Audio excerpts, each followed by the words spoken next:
Dedication. To the best of the people, who sincerely believe in the rights, justice, equality, and freedom mentioned in the proclamation of the Messenger of Mercy. Shares. Translator's foreword. In the name of Allah, the Beneficent, the Merciful. Praise be to Allah, the Mighty and Sublime, and we invoke salawat on the Messenger of Allah and his all al-Bayt household members, who were specially chosen to assist Allah's Messenger in propagating his message, and after him bear the responsibility of guarding the message and the laws brought by the last prophet of God. In 1962, Allama Sheikh Muhammad Jawad Mufnaya of Lebanon had written a very important book, As Shia wa al-Hakimun, in Arabic, which highlighted the plight suffered by Shias at the hands of the tyrannical rulers, whom some ignorant persons think to be the shadow of God on the earth. This book was subsequently translated into many languages. The present English translation is prepared from the Urdu version, entitled Shia Aur Habir Hukumran, translated by Rida Hussein Rizwani, who has also added scholarly footnotes to enhance its relevance in this present age. It has been nearly 45 years since the book was first published. Alhamdulillah, the English translation was completed on the 13th Rajab al-Maraj Jab, the day celebrated by Shias as the birthday of their first Imam, Ali ibn Abi Talib, through whom began the chain of infallible leaders that would continue till the end of the world. Wassalam. Syed Athar Hussein S.H. Rizvi. Al-Qalam Translators and Writers Bureau. Email. syedathat@hotmail.com. Dated 13 Rajab al-Marajab 1429 AH 17 July 2008. Shares. Forward. Bismillahir Rahmanir Rahim. In the name of Allah, the Beneficent, the Merciful. For a ruler, no matter how qualified and experienced he may be, it is impossible to rule with justice and equity, except that 1. He takes counsel from people, takes them into confidence, respects their aspirations and keeps them with him in matters of national interests. Or 2. He is aware of the fine points of the Sharia and is cognizant of the intricacies of worldly matters. He fully understands national exigencies and acts according to them. Also, he should have dedicated himself to the path of God and service to the community. He should take all the qualities to the level of perfection that the Shia school of thought considers necessary for a religious and a worldly leader. He should be the best among the people and must possess divine attributes, so that he can fulfill the duties of a divine representative on the earth. To say that disobedience of a ruler tantamount to disobedience of God is applicable to only this type of ruler.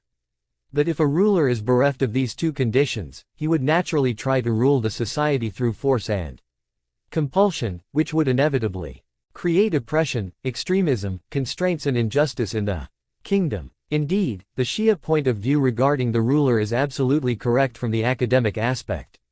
However, even if you search the whole world, you will not be able to find such a ruler today. Therefore, it is necessary that the ruler of today should fulfill the functions of government without hurting national sentiments and without compromising national interests. Tussles between rulers and people are basically due to the conglomeration of all powers in a single despotic and tyrant ruler. Because of this, there is an increase in oppression, aggression, and corruption. Although under an authoritarian rule, aggression and oppression are heaped on people indiscriminately. Regardless of religion and faith, this book is only concerned with the oppression of the Shias throughout the ages. The reason for this is that from the point of view of Shia belief, one can become eligible for religious and political leadership only if he is immune from mistakes or is a person who fulfills the criteria of an infallible, based on his eligibility and personal merits. If he is not such, he has no right to rule in the name of religion. Yes, if the people trust that leader, and he fulfills the expectations of the community, he is eligible to rule in the name of the society and serve the community. 1. On the contrary, other schools of thoughts do not lay such conditions for a ruler. According to them, it is unlawful to revolt or rise against the ruler who rules in the name of religion, even though he may be a tyrant and a sinner. We have fully explained this subject in this book. Since the beginning of Muslim history, the rulers ruled in the name of Islam.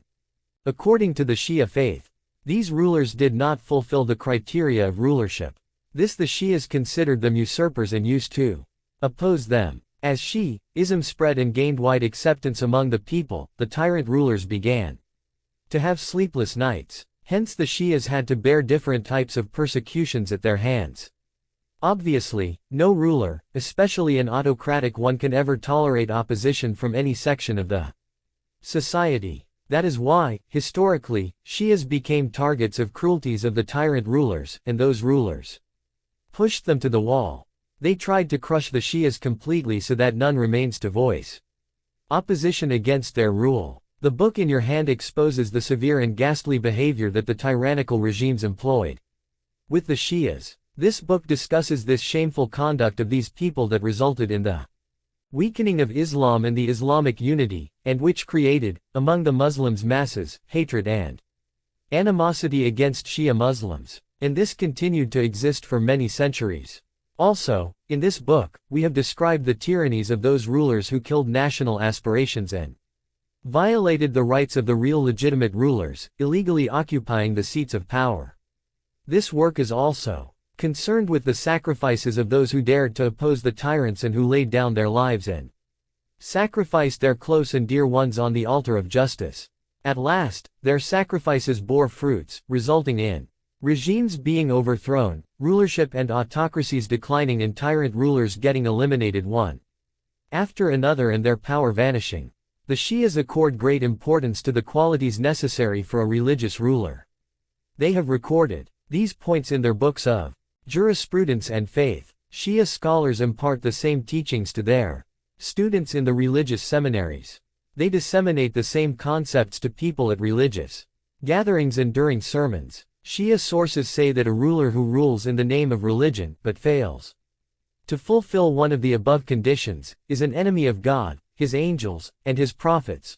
In this matter the Shias do not differentiate between Shia and Sunni rulers. Rather, in their view, the crime of a Shia ruler who does not rule properly is more serious because he is acting against the principles of his faith. In this matter, Shi'ism does not consider that mere knowledge and justice of the ruler is sufficient, and according to Shia faith, it is even unlawful to give precedence to an inferior person in presence of a superior one. 2. Thus, if inferior persons occupy the seats of power, despite there being eligible persons superior to them, they shall be deemed usurpers. So, we can say with certainty that according to the Shia beliefs, the Buwayhid, Fatimid, Hamadanid and Safavid governments three were not Islamic rulership. The merely political rulership. The Umayyad and Abbasid caliphs were also political, and not religious, rulers. It will not be out of place to mention here that from the religious point of view, the Shias are not opposed to a government established through consensus, which protects human rights, defends the national boundaries, and administers the country in a competent manner. However, such governments have no right to interfere in religious matters. Therefore, the use of word rulers in the title of this book, Shias and the despotic rulers, does not imply only Sunni rulers. It includes all oppressive and tyrant rulers. It must also be mentioned that the hardships to which the Sunni rulers subjected the Shias were due to political reasons and it had no connection with religious matters. In short, the aim of writing this book is so that the reader should have freedom in his beliefs, expression of opinion and action, and he may thus act according to his conscience. For him achieve this aim, if the need arises, he must be prepared to lay down his life and sacrifice even something more than that. If this book achieves the goal that I aspire, I will know that my labors are not wasted. If it does not, I would consider that it is due to my shortcomings. A deep research of history has led me to conclude that if the rulers had not been authoritarian and oppressive, Islam would have spread in such a manner that today you will not find a single non-Muslim in the whole world. The final point is that when people reach the corridors of power, they undergo such a transformation that they lose all the good qualities. Look at those politicians, who before coming to power, were considered reliable by the people and who were looked upon to be such that they would not break the high moral principles. Once they attain power they start talking about diplomacy and exigency. The only exceptions to this rule are those whom Allah protects against deviation. But such personages are only a handful. I pray to the Almighty Allah that for the sake of Muhammad and Al Muhammad, He bestows upon us the good sense to acquire fine qualities and moral virtues. Muhammad Jawad Mufniya. Beirut, 1962. 1. This highlights the difference between People's Republic and Islamic Republic. 2. In the view of Shias, an inferior person can never have precedence over a superior one. They base their contention on the Quranic verse. Is he then who guides to the truth more worthy to be followed, or he who himself does not go aright unless he is guided? What then is the matter with you? How do you judge? 10:35. The follower of Zayd, the martyr, used to consider Ali to be superior. But, in their opinion, it was allowed to give precedence to the inferior. According to the belief of Zaydiyya, anyone from the progeny of Fatima, who stages an uprising for the sake of truth can become an imam, provided he is learned, pious, brave, and generous. 3. Despite there being Shias, note of al-islam.org. Shares. Differences among Muslims. His Eminence, the Messenger of Allah, was the founder of Islam. During his lifetime, all the Muslims were united and there were no sects. It was such because the Prophet was the sole point of reference, who was consulted with regarding the Holy Quran and religious matters. If any difference arose among the Muslims regarding some matter, the Prophet was present there in person to remove it. No one had the right to object to any decision of the Prophet, or express his own opinion because the Almighty Allah had declared, "Then if you quarrel about anything, refer it to Allah and the Apostle." 4:59. Hence, during the tenure of the Prophet, all Muslims used to present to him their problems and the issue of differing opinions never arose. After the passing away of the Holy Prophet, all Muslims were unanimous on 6 points of religious belief.